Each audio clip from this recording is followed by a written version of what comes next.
America ಭಾರತದ ಮೇಲೆ 50% ತೆರಿಗೆಯನ್ನು ಹಾಕಿರುವಂಥದ್ದು. ಎಷ್ಟು ಮಟ್ಟಿಗೆ ತೆರಿಗೆ ಸಮರ ನಡೀತು ಅನ್ನುವಂಥದ್ದು ಎಲ್ರಿಗೂ ಗೊತ್ತಿರುವಂಥದ್ದೇ. ಈಗಲೂ ಕೂಡ ನಡೀತಾನೇ ಇದೆ. ಇದೇ ಸಂದರ್ಭದಲ್ಲಿ ಭಾರತ, ಚೀನಾ, ರಷ್ಯಾ ಸೇರಿ ಯಾವ ರೀತಿ ಅಮೆರಿಕಕ್ಕೆ ಟಕ್ಕರನ್ನು ಕೊಟ್ಟರು ಇಡೀ ವಿಶ್ವನೇ ನೋಡಿದೆ. ತೆರಿಗೆ ಸಮರದ ನಡುವೆ ಮಹತ್ವದ ಮಾತುಕತೆ ಏರ್ಪಟ್ಟಿರುವಂಥದ್ದು. ಭಾರತ ಅಮೆರಿಕ ನಡುವೆ ವ್ಯಾಪಾರ ಒಪ್ಪಂದದ ಚರ್ಚೆ, ಸುಂಕದ ವಿವಾದ ಬಗೆಹರಿಸಿಕೊಳ್ಳಿಕ್ಕೆ ಮೊದಲ ಹೆಜ್ಜೆಯನ್ನ ಇಟ್ಟಂತಾಗ್ತಾ ಇರುವಂಥದ್ದು ಇದು. ಇದುವರೆಗೂ ನಡೀತಾ ಇರುವಂಥ ತೆರಿಗೆ ವಾರ್ಗಿಗೆ ಈ ಒಂದು ಮಾತುಕತೆಯ ಮುಖಾಂತರ ಬ್ರೇಕ್ ಬೀಳುತ್ತಾ ಅನ್ನುವಂಥ ಒಂದು ಪ್ರಶ್ನೆ ಇದೆ. ದೆಹಲಿಗೆ ಭೇಟಿಯನ್ನ ನೀಡಿರುವಂಥದ್ದು ಅಮೆರಿಕದ ನಿಯೋಗ. ಉಭಯ ದೇಶಗಳ ನಡುವೆ ವ್ಯಾಪಾರ ಒಪ್ಪಂದ ಚರ್ಚೆ ಆಗಲಿದೆ. ಟ್ರಂಪ್ ಮತ್ತೆ ಮೋದಿ ಸ್ನೇಹ ಸಂಬಂಧ ಪೋಸ್ಟ್ ಬಳಿಕ ಮೊದಲ ಸಭೆಯನ್ನ ಮಾಡಲಾಗ್ತಾ ಇರುವಂಥದ್ದು. ಅಮೆರಿಕದ ಆಡಳಿತದ ಮುಖ್ಯ ಸಮಾಲೋಚಕ ಬ್ರೆಂಡನ್ ಲಿಂಚ್ ಭಾರತಕ್ಕೆ ಆಗಮಿಸಿದ್ದು ಇಂದು ಮಾತುಕತೆಯನ್ನ ಮಾಡಲಿದ್ದಾರೆ. ಇದ್ರ ಬಗ್ಗೆ ಮಾತನಾಡ್ತಾ ಹೋಗೋಣ. ಇಲ್ಲಿ ಪಟೇಲ್ರೆ, ತೆರಿಗೆ ಸಮರಕ್ಕೆ ಬ್ರೇಕ್ ಬಿದ್ದರೆ ಅದು ಯೂತ್ ಸೆಟ್ ಬ್ಯಾಕ್ ಅಂತ ಹೇಳಿದ್ರು ತಪ್ಪಾಗ್ಲಿಕ್ಕಿಲ್ಲ ಅಮೆರಿಕಕ್ಕೆ. ಹಾಗೆ ಭಾರತ ರಾಜತಾಂತ್ರಿಕವಾಗಿಯೂ ಕೂಡ ತನ್ನ ಶಕ್ತಿ ಏನು ಅನ್ನುವಂಥದ್ದನ್ನು ಕೂಡ ತೋರಿಸಿದಂತೆಯೂ ಆಗುತ್ತೆ. ಈ ಮಾತುಕತೆ ಹೇಗೆ ನೋಡ್ಬೋದು ಅಂತ? ಬಹುಶಃ ಈ ಅಮೆರಿಕ ಮತ್ತು ಭಾರತದ ದ್ವಿಪಕ್ಷೀಯ ಸಂಬಂಧಗಳು ಹದಗೆಟ್ಟಿರುವಂಥದ್ದು. ಆ ಹದಗೆಟ್ಟಿರೋ ಸಂಬಂಧವನ್ನು ಅಮೆರಿಕ 50% ಭಾರತಕ್ಕೆ ತೆರಿಗೆ ವಿಧಿಸುವ ಮುಖಾಂತರ H1B ವೀಸಾದಿಂದ ಹಿಡಿದು ಬಹುಶಃ ವೀಸಾ ಸಮಸ್ಯೆಯನ್ನು ಕೂಡ ಭಾರತಕ್ಕೆ ಅಮೆರಿಕ ಮಾಡಿರ್ತಕ್ಕಂಥದ್ದು. ಮತ್ತು ಅಮೆರಿಕದ ಅಧ್ಯಕ್ಷ ಎಲ್ಲೊಂದು ಕಡೆ ಭಾರತವನ್ನು ಕಡೆಗಣಿಸುವ ರೀತಿ ಹೇಳಿದ್ದು, ಮತ್ತು ಭಾರತ ಅದನ್ನು ಒಂದು ಸಮಸ್ಯೆಯನ್ನು ಸವಾಲಾಗಿ ತೆಗೆದುಕೊಂಡು ಪರಿಹಾರವಾಗಿ ಮತ್ತು ಆ ಸಮಸ್ಯೆಯನ್ನು ಮೆಟ್ಟು ನಿಂತು ಅದರ ಬೇರೆ ರೀತಿಯ ಲಾಭವನ್ನು ಪಡೆದುಕೊಂಡಿರ್ತಕ್ಕಂಥದ್ದು ಭಾರತ ಅಂತ ಹೇಳ್ಬೋದು. ಇದುವರೆಗೂ ಕೂಡ ಎಲ್ಲೊಂದು ಕಡೆ ಅಮೆರಿಕ ಅಂತ ಹೇಳಿದ್ರೆ ಇಡೀ ಜಗತ್ತು ಬೆಚ್ಚಿ ಬೀಳೋದು. ಯಾಕಂತೇಳಿ ಅಮೆರಿಕ ವಿಶ್ವದ ದೊಡ್ಡಣ್ಣ. ಅವ್ರು ಯಾವ ರೀತಿ ಅಂತ ಹೇಳಿದ್ರೆ ತೊಟ್ಲೂ ತೂಗ್ತಾರೆ, ಮಗುನೂ ಚೂಟುವಂಥದ್ದು. ಮತ್ತು ತನ್ನ ವಿರುದ್ಧ ಇರ್ತಕ್ಕಂಥವ್ರು, ತಾನು ಹೇಳಿದಂತೆ ಕೇಳದಿದ್ದವ್ರನ್ನ ಯಾವ್ಯಾವ ರೀತಿ ಅವರಿಗೆ ತೊಂದರೆಯನ್ನು ಕೊಡ್ಬೋದು ಮತ್ತು ಅವರನ್ನು ಯಾವ ರೀತಿ ಅಂಕುಶದಲ್ಲಿ ಇಡ್ಬೋದು ಅನ್ನೋದು ಅಮೆರಿಕ ಅನೇಕ ಬಾರಿ ಎಲ್ಲ ಜಗತ್ತಿಗೆ ಪಾಠವನ್ನು ಕಲಿಸಿರ್ತಕ್ಕಂಥ. ಆದರೆ ಅಂಥ ಅಮೆರಿಕ ಇವತ್ತು ತಲೆಬಾಗಿ ನಿಂತಿರ್ತಕ್ಕಂಥದ್ದು ಕಾರಣ ಅಂತ ಹೇಳಿದ್ರೆ ಆರ್ಥಿಕ ಬಿಕ್ಕಟ್ಟು ಮತ್ತು ಭಾರತ ಆರ್ಥಿಕ ಶಕ್ತಿಯಾಗಿ ಬೆಳೀತಿರ್ತಕ್ಕಂಥದ್ದು. ನಿಮಗೆ ಗೊತ್ತಿರಲಿ, ಜವಳಿ ಉದ್ಯಮ ಸೇರಿದಂತೆ ಅಮೆರಿಕ ಕೂಡ ಭಾರತದಿಂದ ಅಮೆರಿಕಕ್ಕೆ ಭಾಳಷ್ಟು ಅವಲಂಬನೆ ಕೂಡ ಇತ್ತು. ಮತ್ತು 50% ತೆರಿಗೆ ಹಾಕಿದ್ದು ಇಡೀ ವಿಶ್ವ ಅಲ್ಲದೆ ಅಮೆರಿಕನವರು ಕೂಡ ವಿರೋಧವನ್ನು ವ್ಯಕ್ತಪಡಿಸಿದರು. ನಿಮಗೆ ಗೊತ್ತಿರಲಿ, ಈ ಯಾವ ಟ್ರಂಪು 50% ತೆರಿಗೆ ವಿಧಿಸಿದ್ರು, ಅದೇ ಟ್ರಂಪು ನನ್ನ ಗೆಳೆಯ ಪ್ರಧಾನಿ ನರೇಂದ್ರ ಮೋದಿ ಜೊತೆ ನಾನು ಮಾತುಕತೆಯನ್ನು ಮಾಡ್ತೀನಿ ಅನ್ನೋ ಒಂದು ಮಾತನ್ನು ಕೂಡ ಹೇಳಿದ್ರು. ಆ ಮುಖಾಂತರ ಎಲ್ಲೊಂದು ಅದರ ಹೊಡೆತ ಬಿದ್ದಿದೆ, ಅದರ ಇಂಪ್ಯಾಕ್ಟ್ ಆಗಿರ್ತಕ್ಕಂಥದ್ದು. ನಿಮಗೆ ಅಲ್ಲಿ ಭಾರತದಿಂದ ಅನೇಕ ತರಕಾರಿಗಳು ಹೋಗ್ತಿತ್ತು, ಸಾಗರೋತ್ಪನ್ನಗಳು ಹೋಗ್ತಿದ್ದು, ಜವಳಿ ಭಾಳಷ್ಟು ರಫ್ತಾಗ್ತಿತ್ತು. ಇವೆಲ್ಲವೂ ಕೂಡ ಹೊಡೆತ ಕೊಟ್ಟಿರ್ತಕ್ಕಂಥ. ಮೂಲವಾಗಿ ಅಲ್ಲಿ ತೊಂದರೆ ಆಗಿರ್ತಕ್ಕಂಥ ಅಮೆರಿಕನಲ್ಲಿ ತೊಂದರೆ ಆಗ್ತಿರ್ತಕ್ಕಂಥದ್ದು. ಪ್ರತಿದಿನ ಸರಾಸರಿ ಇಡೀ ಅಮೆರಿಕದಲ್ಲಿ ಅಲ್ಲಿನ ಆಡಳಿತದ ವಿರುದ್ಧ ಸುಮಾರು 1200 ಪ್ರತಿಭಟನೆಗಳು ನಡೀತಿರ್ತಕ್ಕಂಥದ್ದು. ಬಿಕಾಸ್ ಆಫ್ ಅದರಲ್ಲೂ ಕೂಡ ಆ 1200 ಪ್ರತಿಭಟನೆಯಲ್ಲಿ ಕೂಡ ಭಾರತದ ಮೇಲಿನ ಸುಂಕ ತೆರಿಗೆ ವಿರುದ್ಧವೂ ಕೂಡ ಅಲ್ಲಿನ ಸ್ಥಳೀಯ ಜನರು ಈಗಾಗಲೇ ಅಲ್ಲಿ ವಿರೋಧವನ್ನು ವ್ಯಕ್ತಪಡಿಸಿರ್ತಕ್ಕಂಥದ್ದು. ಇದು ಒಳ್ಳೆಯ ಬೆಳವಣಿಗೆ. ದ್ವಿಪಕ್ಷೀಯ ಮಾತುಕತೆ ಬಂದಿದ್ದಾರೆ ಅಂತ ಹೇಳಿದ್ರೆ ಬಹುಶಃ ಅಮೆರಿಕಕ್ಕೆ ಅನಿಸಿದೆ ಭಾರತವನ್ನು ಎದುರಾಕೊಂಡು ನಾವು ವ್ಯಾಪಾರ ಮತ್ತು ಬೇರೆ ಬೇರೆ ರೀತಿ ವಹಿವಾಟುಗಳನ್ನ ಮಾಡಲಿಕ್ಕೆ ಸಾಧ್ಯ ಇಲ್ಲ ಅಂತೇಳಿ.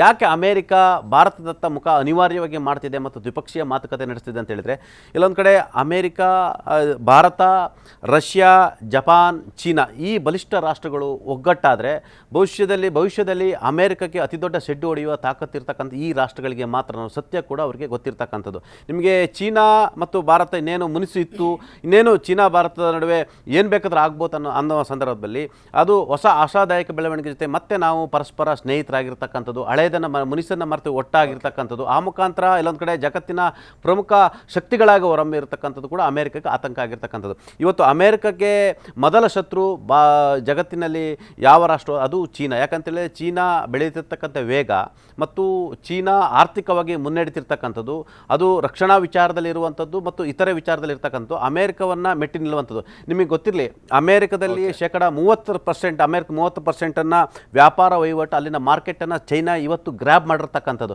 ಹಾಗಾಗಿ ಅಮೆರಿಕ ಕೂಡ ಆತಂಕ ಎದುರಾಗಿರ್ತಕ್ಕ. ಹಾಗಾಗಿ ಅಮೆರಿಕ ಅನಿವಾರ್ಯವಾಗಿ ಭಾರತದ ಮುಖಾಂತರ ಮತ್ತೆ ಸ್ನೇಹ ಸಂಪಾದನೆ ಮಾಡೋ ಮುಖಾಂತರ, ವ್ಯಾಪಾರ ವಹಿವಾಟವನ್ನು ಮುಂದುವರಿಸುವ ಮುಖಾಂತರ, ಅಮೆರಿಕ ಕೂಡ ಲಾಭ ಮಾಡೋ ಮುಖಾಂತರ, ಎಲ್ಲೊಂದು ಕಡೆ ಭಾರತದ ವಿಶ್ವಾಸವನ್ನು ಇರಿಸುವ ಮುಖಾಂತರ ಚೈನಾದ ವಿಶ್ವಾಸವನ್ನು ಕಟ್ಟು ಮಾಡ್ತಕ್ಕಂಥ ಪರೋಕ್ಷ ತಂತ್ರಗಾರಿಕೆ ಕೂಡ ಇದರಲ್ಲಿ ಅಡಗಿದೆ. ಓಕೆ, ಮಧು, ಇಲ್ಲಿ ಭಾರತ ಸಾಮಾನ್ಯ ದೇಶ ಅಲ್ಲ, ನಮ್ಮ ಜನಸಂಖ್ಯೆನೇ ನಮಗೆ ದೊಡ್ಡ ದೊಡ್ಡ advantage.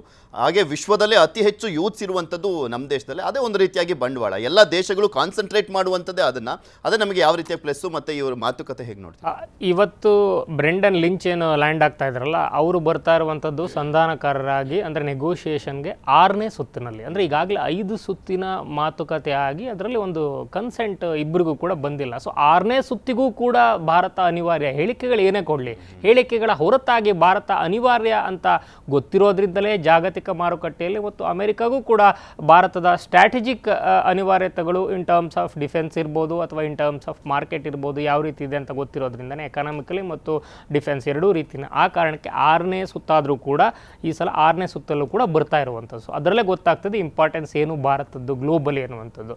At the same time ಈ ಕಡೆ ಲಿಂಚ್ ಬರ್ತಾ ಇದ್ದಾರೆ, ಆ ಕಡೆ ಹೋವರ್ಡ್ ಲುಟ್ನಿಕ್ ಏನಿದ್ದಾರೆ US ಸೆಕ್ರೆಟರಿ ಫಾರ್ ಟ್ರೇಡ್, ಅವರು ಒಂದು ಕೇವಿಯೇಟ್ ಕೂಡ ಆಗ್ತಾರೆ. ರಷ್ಯನ್ ಆಯಿಲ್ನ ಬೈ ಮಾಡ್ತಾ ಇರೋದನ್ನು ನಿಲ್ಲಿಸಬೇಕು ಅನ್ನೋವಂಥ ಒಂದು ಮಾತನ್ನು ಜೊತೆಗೆ ಹೇಳ್ತಾನೆ. ನೆಗೋಷಿಯೇಷನ್ ಮಾಡ್ತೀವಿ, ಉತ್ತಮವಾಗಿ ಎಲ್ಲವೂ ಕೂಡ ಸರಾಗವಾಗಿ ನಡೆಯುತ್ತೆ ಅನ್ನೋ ರೀತಿ ಆಪ್ಟಿಮಿಸಮ್ ಕೂಡ ತೋರಿಸ್ತಾರೆ. ಅದೇ ಒಂದು ರೀತಿ ಡಬಲ್ ಸ್ಟ್ಯಾಂಡರ್ಡು ಅಥವಾ ಕನ್ಫ್ಯೂಸಿಂಗ್ ಅಂತ ನಮಗನ್ಸಿದ್ರು. ಅವರಿಗೆ ಬೇಕಿರೋ ರೀತಿ ತಾಳಮೇಳವನ್ನು ಹೊಂದಿಸ್ಕೊಳ್ಳಿಕ್ಕೆ ಮಾಡ್ತಾ ಇರುವಂಥದ್ದು ಸ್ವತಃ ಟ್ರಂಪ್ ಆದಿಯಾಗಿ ಇಡೀ ಟ್ರಂಪ್ ಆಡಳಿತದ ವರ್ಗದಲ್ಲ ಎಲ್ಲರ ಹೇಳಿಕೆಗಳು, ನಡೆನುಡಿ ಎಲ್ಲದರಲ್ಲೂ ಕೂಡ ಅದೇ ಕಾಣಿಸ್ತಾ ಇದೆ.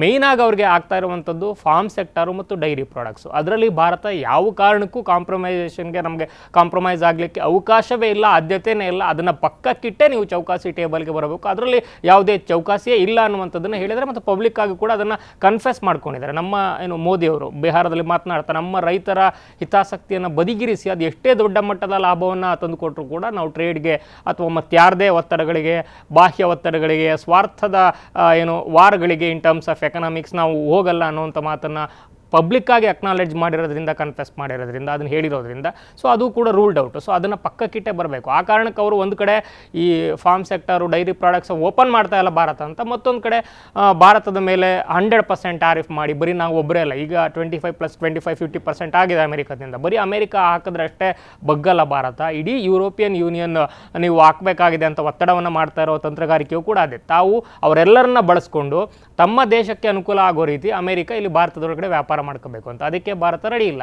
ಇವರು ಹೇಳಿದ ಮೇಲೆ ಅಡಿಷನಲ್ ಟ್ಯಾರಿಫನ್ನು ಹಾಕಿದ ಮೇಲೂ ಕೂಡ ರಷ್ಯಾದಿಂದ ಬೈ ಮಾಡ್ತಿರೋಂಥ ಆಯಿಲ್ ಡಬಲ್ ಮಾಡಿದೆ ಭಾರತ.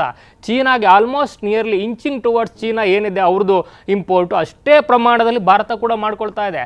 ಸೊ ಗ್ಲೋಬಲ್ ಸ್ಟೆಬಿಲಿಟಿಯ ಒಂದು ಲೆಕ್ಕಾಚಾರ ನಾವು ಇಟ್ಕೊಂಡು ನಮ್ಮ ಲೋಕಲ್ ಇನ್ಫ್ಲೇಷನ್ನ ಮ್ಯಾನೇಜ್ ಮಾಡೋದಿರ್ಬೋದು, ಎಲ್ಲದಕ್ಕೂ ಕೂಡ ಅನುಕೂಲ ಆಗೋ ರೀತಿ ನಮ್ಮ ದೇಶ, ನಮ್ಮ ಸ್ವಾಯತ್ತತೆ, ನಮ್ಮ ಸಾರ್ವಭೌಮತೆ, ನಮ್ಮ ನಾಗರಿಕರ ಜೀವನ ಮಟ್ಟ ಸುಧಾರಣೆ ಇವೆಲ್ಲ ಬೇರೆ, ರಾಜತಾಂತ್ರಿಕ ಒತ್ತಡಗಳೇ ಬೇರೆ, ಅದೆಲ್ಲವನ್ನು ಕೂಡ ನಿಭಾಯಿಸ್ತೀವಿ ಅಂತ ತೋರಿಸಿರೋದ್ರಿಂದ ಜಗತ್ತಿಗೆ 15 ರಾಷ್ಟ್ರಗಳನ್ನು ನೋಡ್ಕೊಳ್ತಾ ಇರುವಂಥ ಗ್ಲೋಬಲ್ ಏಷ್ಯಾದಲ್ಲಿ ಈ ಒಂದು ಲಿಂಚ್ ಇವತ್ತು ಭಾರತಕ್ಕೆ ಅಮೆರಿಕದ ಪ್ರತಿನಿಧಿಯಾಗಿ ಚೌಕಾಸಿಯ ಟೇಬಲ್ ಮುಂದೆ ಬರ್ತಾ ಇರುವಂಥದ್ದು.